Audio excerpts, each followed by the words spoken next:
Positive way, hey, positive way. Forget about the crowds, the size of the school, their fancy uniforms, and remember what got you. Focus on the fundamentals that we've gone over time and time again. And most important, don't get caught up thinking about winning or losing this game. If you put your effort and concentration into playing to your potential, to be the best that you can be, I don't care what the scoreboard says at the end of the game, in my book, we're going to be winners. This is the New Hampshire High School Basketball Show. This is a second coming. This is a call to arms. Your finest hour won't be wasted. The New Hampshire High School Basketball Show is brought to you by the New Hampshire State Liquor Commission's Division of Enforcement. Right now, it's not about talent, it's about heart. It's about who can go out there and play the hardest, who can go out there and play the smartest. Now, they've been here before, so they're not going to give it to us. We got to go out there and we got to take it. And now your hosts, Pete Terrier. But I have a question, though. Those two foul shots, the end of the game, did you miss them? Or did you miss them? Not exactly a soup question, is it? And Dave Haley from NHSportsPage.com. All season long, we played our game. Right now, you're playing theirs. When we step on the floor, every second that clock is ticking, we are pedal to the metal. We run the ball. We pressure the ball. And most importantly, we control the tempo of the game. This is gonna hurt.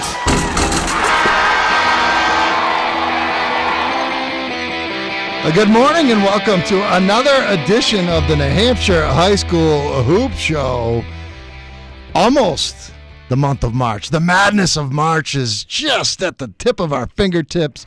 We're about to embark on a journey towards championships here in the state of New Hampshire. My name is Pete Terrier, along with Dave Haley from NHSportsPage.com. Dave, good morning. Happy below zero on a Saturday morning, per the norm in this winter of just never-ending snow and cold. You paint quite a picture of March. I love it, huh? I love the March. autumn wind of March. The tundra becomes unfrozen, we hope.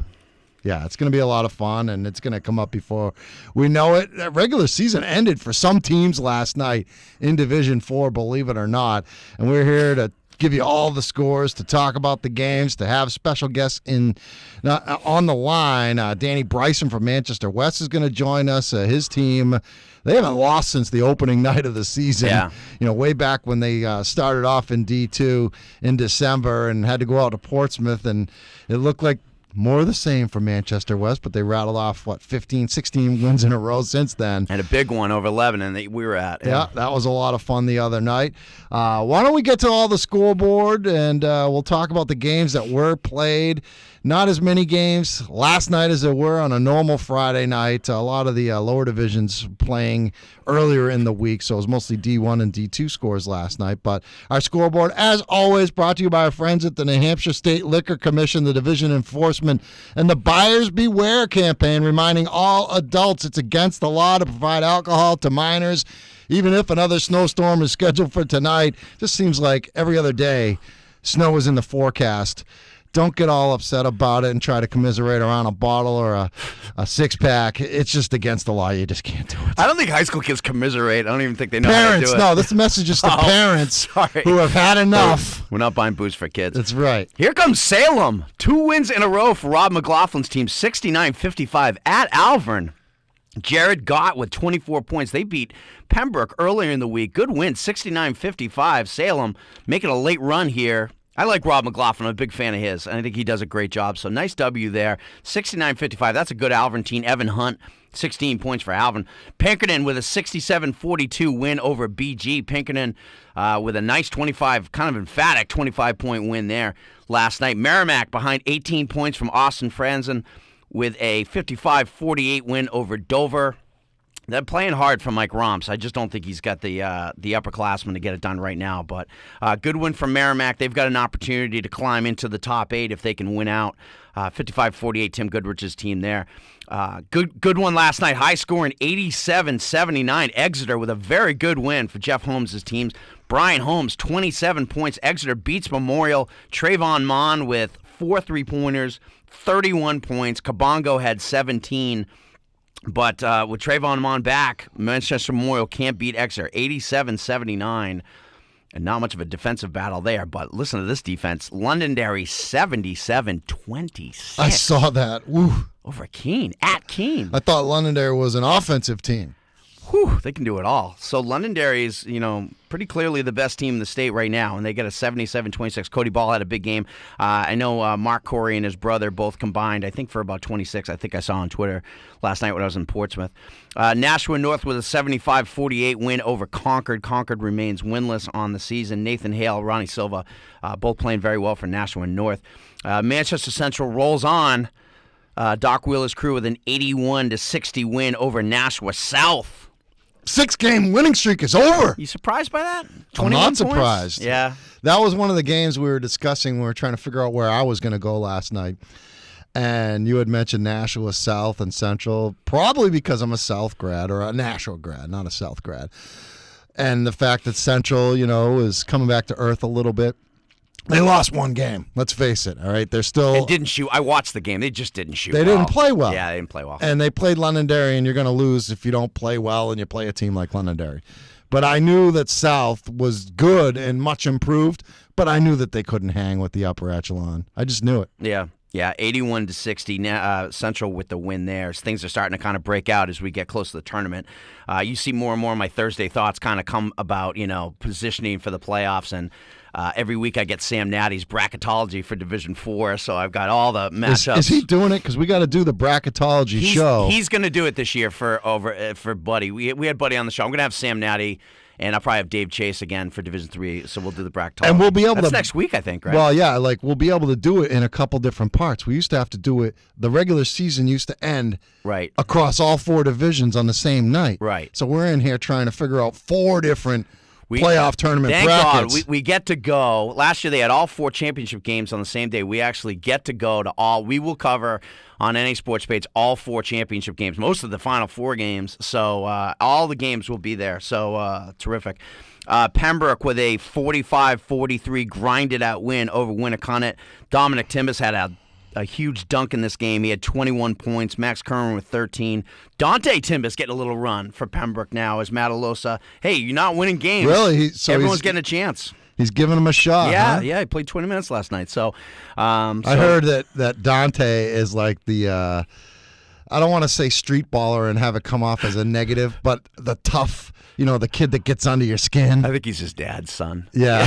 He's a tough guy. He's a tough kid. I like that. I like kids with an attitude like that. So yeah, he's Dominic Timbus is really played out of position, and he's guarding point guards every night. I mean, he's really done hard work this year. That kid's worked his butt off. When I first saw that kid, it was probably his sophomore season, so 3 years ago. He was an offense. He scored. I mean, they had Pat Welch on the team. They had Matt Persons. They had Jordan Williams still on the team. Some of I don't know if Rainey was still on that team. Probably was. But he was a kid that got his offense on the offensive glass. Right. I mean, he would rebound. He was and option score. number 4. Yeah. If that. And he's changed his game, and that happens as kids graduate and kids move up. That's the way it works out. So it's nice to see the transformation that he's had. Done real well. He's been real impressive. Same thing with Max, actually. I mean, Max was a kid that I think was kind of lost a little bit on that team last year. He had a lot of upside, a lot of potential. But this year he's really kind of blossomed into that true scoring threat that Pembroke has. He is. He's got to defend a little better, and I know he's at a little bit of a disadvantage because of his size. But I think defensively he can get exposed for them, and but offensively, I wrote it this week. We didn't know he could be a consistent scorer, and he's proven he has. So absolutely, you give him that credit. Division II, Merrimack Valley with a 57-45 win over John Stark. Merrimack Valley trying to maybe sneak into that 5 spot. As Division II gets down. Milford, 77-63. Kirk Palladino, 25 points. Want to mention his father real quick. His father was a donator to what we're trying to do to support what we do. I want to mention his father was a gold level subscriber, and as a gold level contributor to NA Sports Page, he gets every single game emailed to him. So this morning or later this afternoon, he's getting Portsmouth Kennett sent to him along with every other game we've covered this year. So we need the support of parents like Kirk, and we really appreciate that very, very much. Oyster River. What? 73-39 over Kingswood? Did you write this down Your right? boy, Lauren Lucas. Emphatically. Yeah. Woo! Somebody got Lauren angry. 73-39 over Kingswood. Oyster River with the W there. I'm never going to figure out how Guilford lost to Kingswood in the Christmas tournament game, but I'm just going to move on. Portsmouth, the game that we were at last night, the highlights are on the site. I actually watched them this morning. Portsmouth all over Kennett, 67-35. Charlie LeHue had a big game. Loden Formicelli played very well for these guys. And Sean Parham had a nice little highlight reel, a layup at the end of the game. Able to interview Jim. I was saying before the show, I was on the radio with McIsaac doing like the the pregame, and I said, you're doing the, you're just talking. I got Jim Mulvey literally like 7 inches to my left, and I've got Rusty Wilson, the AD for Portsmouth, like right to McIsaac's right. And I said, hey, Manchester West, very good team. They could be the best team in Division II right now. And Rusty just looks down at me and just kind of looks at me like, what? And then I look, and Jim's just looking right at me like, I'm like, I said they might be. I don't know. I was a little intimidated. I agree with you. No, I know. They were kidding, obviously, but I mean, it was kind of funny. Like in the middle of it, of course, McIsaac makes a huge deal of it because he's a Seacoast homer. But and I haven't seen Portsmouth since the Jamboree, and I'm going to see them next week when they play at Bishop Brady. They play very well as a team. They've been rolling everybody. Yeah, they're killing everybody.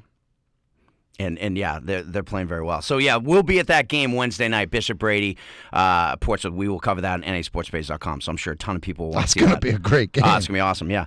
Goffstown 53-42 over Souhegan. They get the W there. Manchester West will have Danny Bryson on a little bit. Joe Simpson with 15 points. They beat Timberlane 62-33. West, as we said, is not lost in the regular season since opening night. Dylan Dow with a 3-pointer at the buzzer, and Interlakes beats Belmont, a Lakes Region game 46-43. Interlakes with W there. Interlakes has kind of put some wins together here at the end of the year. Berlin all over Somersworth. That Somersworth team is just crashing earth. 70-32 Berlin. Dave Morissette's with the W there. Talked to Don Picard yesterday, by the way. Got to check in with him. He's coaching the girls? Yeah. How are the girls doing? Trying to get like a 10 or 11 seed, and they're thinking they may go to Pelham in the first round, which isn't as dangerous. Well, it's girls. The snake pick's not as bad when the girls are playing. They still got good crowds over at Pelham. So, Bo with a 60 balanced attack like Nate Alford, Matt Ehrenberg. Ehrenberg had big games for Bo. 67-39. They beat Hillsborough Deering. Dave Chase's team, Hopkinton, with a 47-42 win over Fall Mountain. Mascoma in a rock fight over Kearsarge, 36-34. Messinic, Jared Staffenecker, and Messinic, the Vikings, with a 75-47 win over Monadnock. Newport, 59-48 over Windsor, Vermont. They lost to that team earlier in the season, so good W there for Newport. We were hoping to get up there Friday for their senior night, but having trouble finding a videographer. The Monarchs are taking my Jennifer chick away from me on some Friday nights. I'm not happy about it. Raymond with a 64-60 win over Prospect Mountain. Winnisquam ruined senior night at Stevens. They win 82-69. That Winnisquam team is going to be pretty good. I think, if they play a team like Campbell that goes zone, I'm telling you they can hurt them because, as you saw, they're a very good outside shooting team, Winnisquam. Yeah, they have several players who can fill it up from outside. Yeah, Sanborn 65-62 over Steve McDonough's Laconia team. On to Division IV, Portsmouth Christian unfortunately played without a couple of starters last night in a big matchup with Derryfield. Derryfield rolls on 16-1 is Derryfield. Rob Bradley, what a job. I talked about him last week. What a great job he's done. I'll tell you what, Sam Anderson. You were there last night. Yeah, I went to that game, and I sat right next to Sam Anderson's dad, and I didn't know it until after the game we started talking. Is he a big guy? He's not. Well, I don't know. He was sitting down. So, but Sam Anderson had one of those games. I actually kept like the stats, the scoring and the rebounds and assists, especially for like Sam Anderson, and he had a double-double. 17 points. I think he had 12 rebounds, 3 or 4 blocks, a handful of steals. I mean, he was all over the sophomore. court. Yeah, he's only a sophomore. He's got a real good game. And, Pat McGinley is a great shooter. Yep. He had 9 points. Rizos finished with 10 points in the game. He 10 or 11. I might have messed that one up. But I also like this kid, Joe Holden, who is kind of a glue guy for them, like a role player for them. But they impressed me last night. The pieces fit. And I like Bontemps from PCA. Eric Bontemps, yep. They didn't have a whole lot around him. This one kid came off the bench, Drew McCormick, and scored 8 points. Hit a couple of threes in the second half. They were out 2 starters. Paul Stoddy, who was their big man. I know nothing about his game. I've just seen that he scored some points this year. And who was the other kid that they were missing? Was it Tobin? Wes Tobin? Yeah, I think 32. Wes Tobin. Yeah. He didn't play. I didn't even see him dressed. Stoddy wasn't dressed either, but someone told me who he was and who they were missing, and they said he makes a difference, but I don't know that it makes up the difference totally between those two teams. I think it probably would be a lot closer if those guys had played, but, Derryfield with another good W. And I met the big smooth Lewis Atkins. Yes! I was at the scores table, and the coach comes up, and I looked up, and I was like, "Are you the big smooth Lewis Atkins?" And he smiled, and he shook my hand. He looks like Sam Perkins. I have no idea if he knows who I am. He knows who you are. I told him who I was, and he smiled. But are you the big smooth Lewis Atkins? That is the big smooth. It was so the fun one and saying only. that. We love him. Epping with an 82-70 win over Sunapee. Colby Wilson and Brett Kuchar with big games last night for Epping. This game was played in Newmarket High School at like 5:30 because they can't play at Epping right now because of the roof, because of all the snow. Giggles Chappelle. Isaiah had 38 last night, and I haven't done the stats yet. I'll be doing those this morning, but he might creep over 30 points a game on our score. He's obviously the leading scorer of the state. He's at 28. The last kid on our website, or the last kid who's averaged in the 8 years I've done this 30 points a game was Justin Hoslow for Pelham, but I think Giggles is going to get there. Gorham, which I did an in-depth preview of this game in the Thursday Thoughts. Gorham with a 52-46 win over Linwood. I broke everything down for that one. Wilton Lineborough with a 54-35 win over Jamie Hayes' Newmarket team. Scott Courier's team, another guy who has reached out and is a gold level contributor to our website. We appreciate so much. Scott Courier and Newt with a 40-36 win over Concord Christian. And finally, my man Cam Dara is back. And he's able to shoot with his right hand. He's playing with a cast? I know. What a good kid. And his dad, another guy who's contributed to what we've done, which is tremendous. And we need all the support we can get. 61-44, Pittsfield with a win over Hinsdale there. Pittsfield's going to be good next year, man. They just had so many injuries. Think about this for Pittsfield, okay? They were one of the teams, and maybe the one team that finished their D4 schedule last night, their regular season schedule. They won their first game of the year against Newt way back in December. They lost 16 in a row. Yeah. And then they finish up. So bookend wins for a 2-16 season for Pittsfield. There you go. But you know what? If you're going to go 2-16, that's the way to do it. Either win your last one or win your last two to go 2-16. Remember when the Patriots, it was the first year of Drew Bledsoe, and they were awful. And they ended up winning like their final game of the regular season to go 5-11. It was an overtime win against Miami. I was at the game. I think it was New Year's Day. And Bledsoe threw a touchdown in overtime to Michael Timpson. And it was Timpson. It was the best 5-11 end of the season you could ever have. And I bet you that's kind of what Pittsfield went through last night. They're going to be fine in the future. All right, we'll take a timeout. We'll come back. We'll talk about the game you were at, Portsmouth, Kennett. Do you still think West could be the best team in Division II? I want to get your thoughts on this Kennett team because I know you were high on them at the beginning of the season. They have not had the season that I think you thought they were going to have. So we'll talk about that one. We'll talk about the Derryfield Portsmouth Christian game a little bit, the game that I was at last night. Then we'll get Danny Bryson from Manchester West in, and then we'll kind of go around the state as we round out the show. It is the New Hampshire High School Hoop Show, News Radio 610 and 96.7.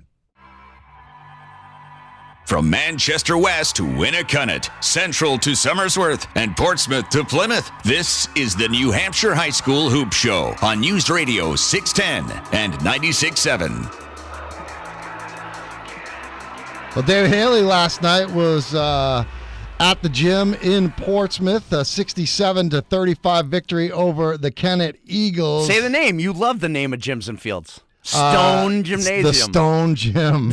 Yeah.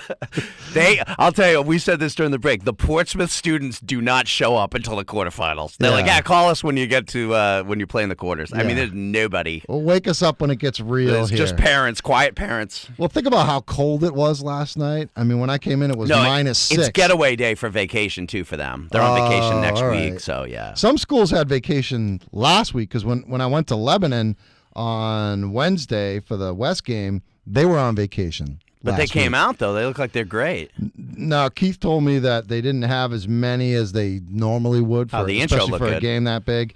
But no, they ended up having a pretty good crowd there. But tell me about Portsmouth, because they've just been dominating everybody. Obviously a team with Jim Mulvey known for defense, but they've been scoring the basketball this year. They do. They defend. Well, let's start with defense. They defend really well. If you break down one of their guys, their help defense their rotation is as good as anybody. They're just in the right spots. You don't ever see a guy break a guy down against Portsmouth and then have an easy, clear lane to the basket.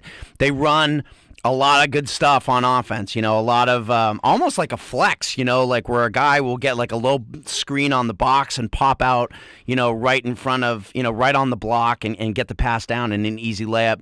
They score consistently off out-of-bounds plays. That's a Jim Mulvey staple. They ran a really nice one to Charlie LeHue that is on the highlights. John did a good job of capturing a lot of their stuff, so you can actually see the highlights and get a sense for what they're running. Joey Glenn runs the floor really well. He rebounds well. He's not really a gifted scorer as far as if you get him on the low block. He doesn't have those skills yet. Devon Wilson-Miles is still hurt, but, when he gets back fully healthy, I think he gives them another dimension with his size. What's his injury? He badly sprained ankle. He went on it last night, but, he's still probably like 60%. And I think Jim, with the score getting away, he just said, I don't want to pound on his foot any longer.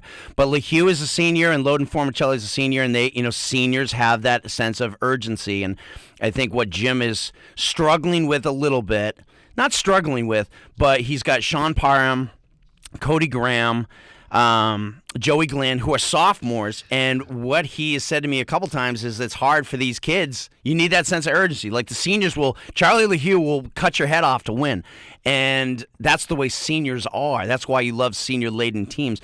For sophomores, it's very easy for them to be like, I got a couple more years. Mm-hmm. And so I know that doesn't mean they don't want to win every game, and they play very hard. But, that's what he's trying to do with a young team. I think that's a struggle for a lot of coaches with a young team.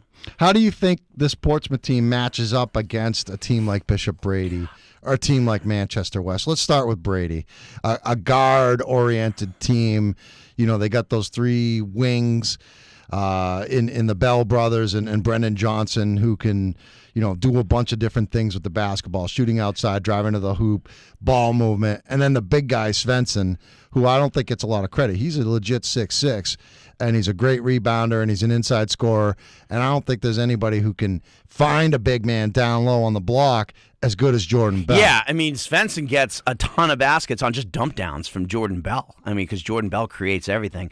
I think, it'll be interesting to see if they take a kid like Cody Graham, who's a freshman, and they just decide to lock him up with Joe Bell and put Joe on him and have Joe, who's stronger and older, just lock him down. Maybe he wouldn't lock him down, but, so I think that's a matchup to watch. Joey and Devon, they're going to need Devon for that, because Devon, I think, can really get a hand in the face of Brendan Johnson. And Joey Glenn will do just fine against Svensson. I think, that's an even matchup, and Joey maybe is a better rebounder than him. Jordan is, again, that's the matchup. He's bigger than Sean Parham a little bit. He's stronger. Parham is a very good on-the-ball defender, but I'm waiting for that Jordan Bell game where he scores 35, and he just says, yeah, I'm winning this tonight, because he can do it. We've seen him. God, remember the jamboree against BG 2 years ago? He's had like 39 against BG. You can't pressure him, okay? If you full-court pressure Jordan Bell, he's going to go right through it. So Portsmouth understands that. They're going to play it man-to-man defense and try to lock him up in the half court. My feeling is that Brady may win this first one, but when Jim, who scouts so much, sees everything they do, if they get to Durham for a rematch, I think Jim starts taking things away from them that they like to do. That's what Jim Mulvey does better than anybody, is he takes away your strengths. If you run a particular play that you have a lot of success on, he coaches his team on and he takes it from you, and you got to come up with something new. So that will be a challenge for Cole Etten. I think it would be a great game. Either team could definitely win. Portsmouth's terrific basketball team. All right, we'll hold off on the West comparisons because we're going to bring in the coach. We don't want to say anything bad. West. He's listening. Is he? Okay.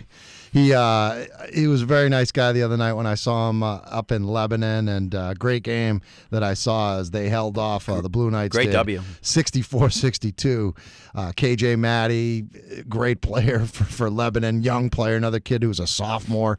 But this West team, I think, is a team that has all the pieces and I think they're going to be tough to beat. They want Portsmouth again, I can tell you that for sure. We'll take a timeout. We'll come back. We'll bring on Coach Bryson from Manchester West as the New Hampshire High School Hoop Show continues. News Radio 610 and 96.7. Welcome back to the best local coverage of New Hampshire High School basketball. The New Hampshire High School Hoop Show on News Radio 610 and 96.7. We do it for you live on the radio. Two fine stations here in New Hampshire. The legendary News Radio 610 WGIR in and around the Manchester area, and the becoming a legendary News Radio 96.7 out on the Seacoast, the 96.7 FM. Pete Terrier along with Dave Haley. And if you can't be here at 8 o'clock or between 8 and 9 to listen to the show live, you can always listen and watch the show on demand on your schedule as John Casty from nhsportspage.com comes in, films the show, posts it up on the website, nhsportspage.com, and a lot of people like to go over the course of their weekend or whatever and watch the video because they want to see what these two dudes look like. The show we did a few weeks ago, I think that was almost 400 views. Well, we're guaranteed to top 500 with our next guest as we bring on Danny Bryson from Manchester West. Joins us on the phone. Coach Bryson, good morning, and thanks for coming on. Hey, how you guys doing today? We're doing good. You've had a busy week. 3 games this week. You had Sauhegan, you had a road trip to Lebanon, and then Timberlane last night. And 3-0 week. You guys are on a roll. And what are you now? 14-1, 15-1 with just 2 games to go, right? Yeah, 15-1 with 2 to go. We get a week off now. Did a little rest. So 2 to go. How do you like having a week off at this point in the season? Well, I got a couple guys who are hurt, so they get a couple days off. But in the same sense, we got a little momentum going. I would like to keep playing, but it is what it is, I have a feeling we're going to see you at the Brady Portsmouth game on Wednesday. You're going to see me at a lot of games. So, talk about. We've talked a lot about your team this year. I made a case or a comment this week that Zach Jones, he very well could be the player of the year, I think, in this division. You can speak to that. Motu Maker, who He could be the player of the year. Yeah, who I honestly think is the most improved kid I've seen since the Jamboree. I saw a raw kid who, kind of wasn't always in the right spot, and now this crafty vet. I mean, my God, he's stepping out and hitting threes against Lebanon. I mean, this kid is just a beast right now. And the other kids, the Keenan Karen, and Joe Simpson. Great to see Joe Simpson hit big buckets for you the other night to win that game. But kind of talk about the whole mix I think people are really starting to become familiar with this team, that you've got here.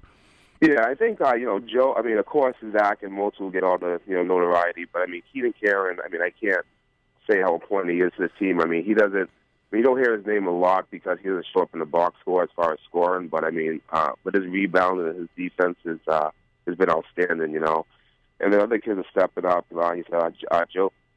Joe Simpson's been he's stepped up the last 6 or 7 games. You have the kids like Corey DeScoto, Jacoby Burpee, who again he's a sophomore who's not asked to score a lot this year, but he's running our offense. He's doing a good job there. And then and we get the energy of Prince Caballi coming off the bench. Probably our best defensive player. He's kind of our energy, our game changer, we like to call him. And then you get to Zach and Motu. Zach's just been playing persistent all year. And Motu has come along. At the beginning of the year, like you said, Motu, he kind of had to grow up a little bit as far as playing, the way within the system.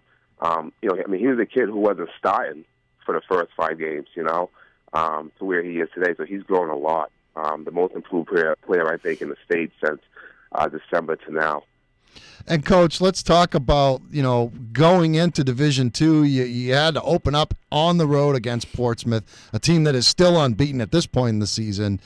What were you thinking immediately after that game? I know that it was a close game. They opened it up at the end, and, they won by, double digits against you guys. But it wasn't, a blowout by any means, but they won by a comfortable margin. What were you thinking after that game about your team and how they were going to fare in D2? I'd probably be fine. For people who watched that game, the score doesn't indicate, what the game was like. We had Keaton, Zach, and Motu all on the bench, with 2 fouls in the first, and and in the first quarter, I mean we held them scoreless for 6.5 minutes. The first 6.5 minutes, we didn't put enough points on the board. Then we were up by 8 points. With those 3 guys on the bench in the third quarter. But they just, that's a team that you can tell has played together. They've been there. We didn't know too much about Portsmouth going into it. But we learned a lot about from that game about ourselves, and since then we just continue to grow. And one thing that I've mentioned a lot, and you and I have talked about it, in our conversations we've had in the past. We've seen Manchester West teams, your teams, have, through no fault of yours, have kids that are there and producing early in the season, and then you look around in late January and they're not there anymore, whether it be grades or disciplinary reasons or whatnot.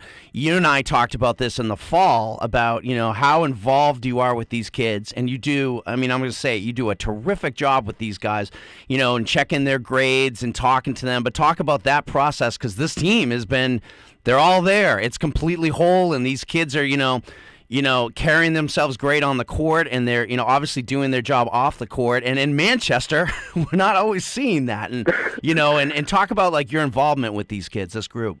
Yeah, it's great. It's like I told these guys, I don't want to be, it's great to win games, but when it's all said and done, people, people can judge me off of win or losses, but my job is to, help these kids graduate and produce productive citizens. And it's been a grind. It's been 5 years in the making. But I think I told you at the beginning of the year, I got that under wraps. I got a good group. We finished with an overall team GPA of 3.1 this quarter. So they're buying in to that part. And it's kind of been a no nonsense year. If you don't do what you're supposed to do in the classroom, then I told them that we're just not going to have you. It's part of the program. It's expectation. These guys are buying in. And I started in the off season, as far as like summer league and stuff. I started that way back then with the progress reports, and I just keeping it going. Like I said, we've always started off great, and like you said, I think the joke used to be you always want to play West, after January when grades come out. Yeah. But that's changed, and it's a good feeling because now these guys can realize. When you do your part in the classroom and the community, this is the result of that. That's Danny Bryson from Manchester West. His team 15-1. They've won 15 games in a row since that opening night loss at Portsmouth, and looking to wrap up the regular season. They don't play again until the 28th, so they got over a week off between last night, their last game, and their next game. You got Hanover on the schedule, and who else to wrap up? And St. Thomas. And St. Thomas. So. Yep. 2 wins. Saw Tim Winslow scouting your team from Hanover the other night when you were up at Lebanon, so he got a good look at you.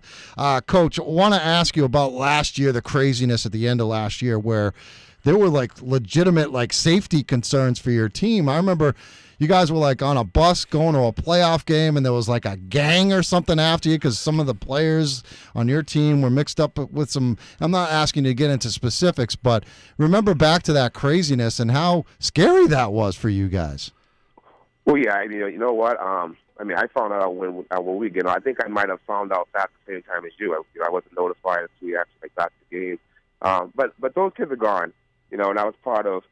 Clean up the culture over there. So those are, some of the things that, that we talked about earlier about just cleaning up stuff over at West. And so those kids are gone. It's something that happened in the past, something to learn from. There's nothing I really can discuss because, I didn't really know too much about it, and it's so far in the past. Those kids are gone. I just want to focus on what we got going now this year. And we can appreciate that. It's just crazy that's some of the type of stuff that coaches have to deal with. You never think about that. Give me Dan. Give me your thoughts. Kind of briefly on Brady, who you beat. They were shorthanded, but you beat them. Portsmouth, who obviously you've scouted quite a bit, and Lebanon, who you saw the other night. Give me your thoughts on those 3 teams. Brady. We played them. They were shorthanded, but what a player Jordan Bell is. Everything runs through him. That he makes. You take that team. You take him off that team. It's a totally different team. He's a difference maker on that team. I got to see them against Lebanon. Full strength. With Joe and Brandon. they got good guard play. I think the kid Aaron is underrated big man in the state. He just does. He doesn't do too much. He's a quiet kid, but he does. I mean, if you look through his stat lines, I'm sure he's filling every box throughout the night. But they're a good team. Guard oriented, fast. They run a fast pace like how we want to run, same style, I believe. And then we get to Portsmouth, who honestly I've only seen play on when we played them opening night. And they're a great opening night. They great defensive team on opening night. I was impressed by their defense. But I haven't gotten to see them again. I plan on seeing them this week. And I know Charlie LaHue is a pretty good player, and they're young. And then we get to Lebanon, who we just beat up there. Up in Lebanon, which I did some research. It was the first time they lost up there since December of 2013. Wow. But KJ, great player. Everything runs through him on that. I mean, some of the shots he was hitting. He thought. He was hitting teardrops over Motu a couple of times. Always played under control. They have that kid Ryan. Milliken, who wouldn't want that kid on their team? That kid has a motor. And his will to win is unbelievable. He's heartless. He came at Moulton one time, a couple of times, and went right over him. That's a kid. So those two kids right there, I think, are the hearts of that team. And they're a little oversized, but they're well coached by Keith. They run their sets pretty well. I think we actually played zone against them to stop because they run their offense so well. But that's another good team, and I don't think too many teams are going to beat them up there in Lebanon either. How was the ride home? Because I was white knuckle on 89 for 50 miles between Lebanon and Concord because the snow was just coming down like crazy. And you guys, I saw the bus take off before I took off, and I never saw the bus again. So, it was a hellacious ride back. You know what? It was a very slow ride home, but after getting a win like that, we could have stayed on that bus all night. It would have mattered. All right, Coach. Well, we appreciate it. And hey, I know you said you haven't seen much of Portsmouth. There's some fresh full game video that you now have access to from Portsmouth's victory against Kennett last night. The full game, because you made a donation on the nhsportspage.com website. You now have access to that and any full game we do. So enjoy that. And hey, we appreciate the support, and we'll probably see you Wednesday in Concord at that Brady Portsmouth game. Hey, thanks for all you guys do by covering all the high school sports as well. You guys do a great job. I have there's no issue to support you guys. I hope more people do. You guys do a great job of what you do. Thank you. All right, Coach. Thanks a lot, and we'll see you soon. All right, take care. All right, Danny Bryson from West, a real good guy. Oh, I love him. And, we still talk about a few years ago when I saw him, and he made the comment about, play West after January because, after the grades come out, the team might be a little bit different.